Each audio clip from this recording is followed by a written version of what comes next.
ქართულად გაფორმებულ სასკოლო სახელმძღვანელოები და ჩინური კომპანიის მიერ შეკერილი სასკოლო ფორმები, რომელიც მოსწავლეებისთვის ფასიანი იქნება. რა გავიგეთ ოცნების განათლების მინისტრის ინტერვიუდან საზოგადოებრივ მაუწყებელზე. სახელმძღვანელოების შესახებ, რომელთა მრავალფეროვნებაც ოცნებამ აკრძალა, გავიგეთ მართლაც მხოლოდ ის, რომელიც აგნის ყდაზე, რა კომპოზიცია იქნება დატანილი. ეგრეთ წოდებული მინისტრი ამაყი იყო იმით, რომ გარეკანზე იქნება ეროვნულ მოტივებზე შესრულებული გაფორმება. Am ინტერვიუდან გავიგეთ კიდევ ის, რომ ეგრეთ წოდებულ მინისტრს გონია, რომ თავარ ქართულ პოემას ვეფხვის ტყაოსანი ქვია. გავიგეთ ისიც, რომ ამ ქართული მოტივებით გაფორმებული წიგნებით მოსწავლეები ჩინური კომპანიის მიერ შეკერილ ფორმებში გამოწყობილები ისწავლიან. არაფერი თქმულა რეფორმის შინაარსზე, არც წიგნების შინაარსზე და არც იმაზე, რომ ბავშვების ნაწილს სკოლებში უბრალოდ შია. კონცეფცია იცვლება.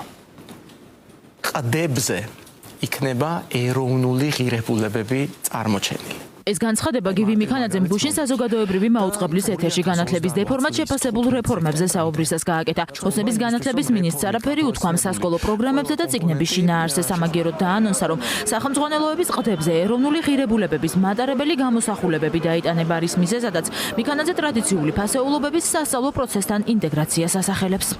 ქიმიის სახელმძღვანელოზე ყდაზე იქნება ქართული ღვინის წურვა წარმოდგენილი ტრადიციული, რომელიც ქიმიურ პროცესთანაა დაკავშირებული. ბიოლოგიის სახელმძღვანელოზე ქართული მარცვლეულის ხუთი თავთავი, რომელიც მსოფლიო ასე ვთქვათ, მოცემულობაში როგორც უნიკალური მარცვალის შევიდა. ქართულ ენა ლიტერატურაზე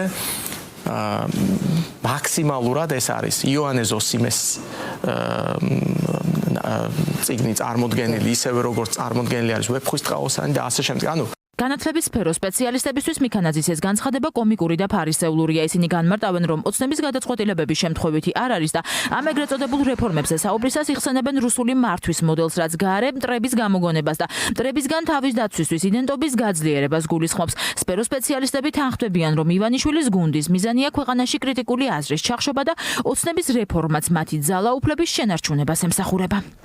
შემთხვევით არ არის, რომ შეართულ ოცნება შემოაქვს სკოლის ფორმები, რომ შემოაქვს ერთი ალტერნატივა სახელმწიფო ყველა საგანში და ასევე ცდილობს, რომ შემოიტანოს დაახლოებით ისეთივე პრინციპი, როგორც სტალინმა შემოიტანა თავის დროს, როდესაც ყველაფერი ეროვნული ყოფილიყო ფორმით და შინაარსით სოციალისტური. ანუ შინაარსით დღეს ყველაფერი უნდა იყოს ქართული ოცნების სასარგებლო და ფორმა უნდა ქონდეს თითქოს ეს ემსახურება ეროვნულ ინტერესს. ანალიტიკოსები განმარტავენ, რომ მოჩვენებითად ეროვნული იდენტობის დამცველი ხელისუფლება წლების განმავლობაში საქართველოს ისტორიის გადაწერას ცდილობს. ახლა კი მათთვის არც ისაა გამორიცხული, რომ ყდის მიღმა მოსწავლეებისთვის განკუთვნილი წიგნების შინაარსიც ფსევდოპატრიოტული და რუსეთისთვის მოსაწონი ნარატივებით იქნება გაჯერებული.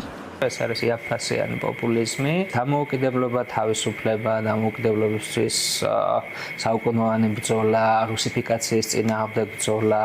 ეს უნდა ამოიძირკოს, ამისი იგნორირება უნდა მოხდეს და ეს უნდა ჩაანაცვლოს ძალიან ასე ვთქვათ ფოლკლორიზებულმა რაღაცნაირად გარეგნულ და ფსევდო პატრიოტულ მოტივებზე აწყობილმა ესე ვთქვათ ღირებულებებმა, როგორც არის რაღაცა სუფრა, რაღაცა უძველესი მითოლოგია.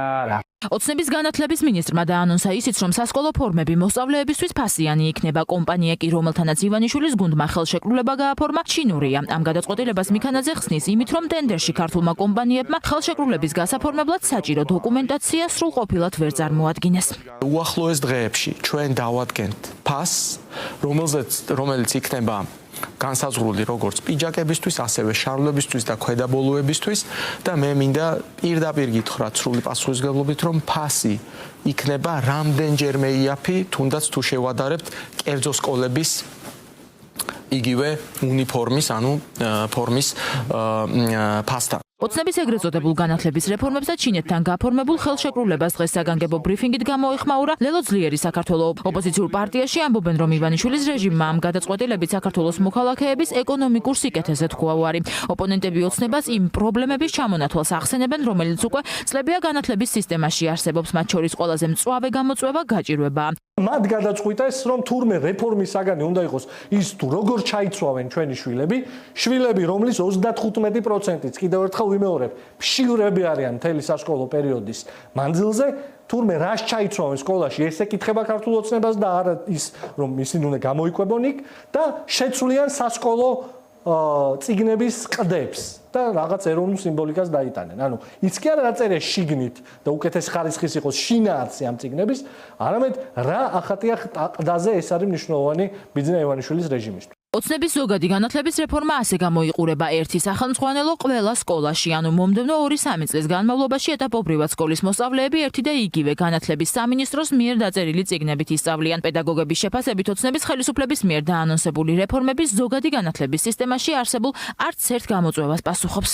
ეს უბრალოდ არის მათი მხრიდან პოპულისტური მოქმედება იმისთვის, რომ ითამაშონ ადამიანების პატრიოტულ გრძნობებზე, თუმცა მგონია, რომ ქართული საზოგადოება ასეთ ნაბიჯზე არ წამოიგება. მშობლებს, მასწავლებლებს, მოსწავლეებს ძალიან კარგად ესმით სკოლაში არსებული პრობლემებია, გამოწვევები. ქართულ საჯარო სკოლებში არის უმძიმესი მდგომარეობა. დაახლოებით არის მინიმუმ 3-4 წელი სასწავლო ჩამორჩენა საერთაშორისო სტანდარტთან მიმართებით. ზოგადი განათლების გარდა ოცნების ხელისუფლებამ ეს ეგრეთ წოდებული რეფორმები უმაღლესი განათლების სისტემაშიც გაატარა. ერთი ქალაქი, ერთი ფაკულტეტი ასე გამოიყურება ივანიშვილის განათლების სამინისტროს კონცეფცია, რომლის მიხედვითაც არაერთ უნივერსიტეტში შემცირდა ფაკულტეტების რაოდენობა. ყველაზე მეტი ცვლილება ილიას სახელმწიფო უნივერსიტეტში შეეხო, რითაც დადასტურდა სპეციალისტების ეჭვი, რომ ოცნების მთავარი სამიზნე სწორედ ამ უმაღლესი სასწავლებლის მუშაობის შეზღუდვა იყო.